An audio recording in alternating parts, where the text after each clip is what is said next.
We now move on to an example of situational irony, where we are introduced to Mr. Darcy at the ball as this tall, handsome, noble, and wealthy man. He has all the desirable qualities that society values, and so we expect everyone around him to really like him.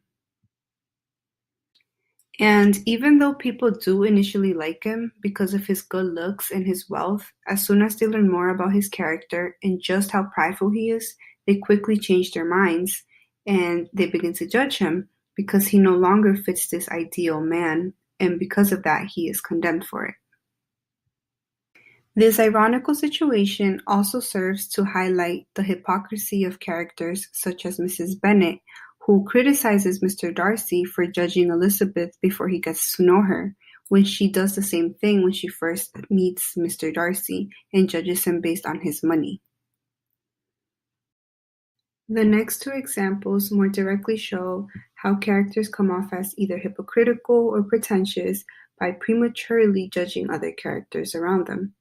The first of these examples is Elizabeth and how she judges Charlotte's decision to marry Collins for financial comfort. Elizabeth recognizes that there are many differences between her and Charlotte, one of them being their mentality on marriage. Charlotte sees marriage more as a means to achieve financial comfort, whereas Elizabeth believes in marrying for love. However, by the end of the novel, they both marry men for their wealth. Throughout majority of the novel, Elizabeth sees Darcy as only possessing bad qualities. However, when she eventually falls in love with him and is questioned about her feelings, she dates them back to when she first saw his grounds at Pemberley. And so here we see how Elizabeth is really attracted to what Darcy has to offer her. On the other side of this relationship, we see Mr. Darcy, and it is ironic how he ends up falling in love with Elizabeth after spending a majority of the novel criticizing and judging her, and even going far enough to say that she is tolerable but not handsome enough to tempt him.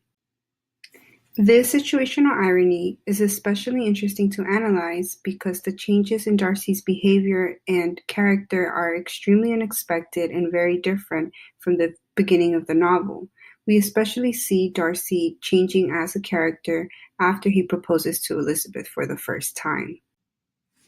This critic tries to explain why the changes in Darcy's character comes as such a surprise to us, and they end up saying that Austen builds him up to be this very prideful person.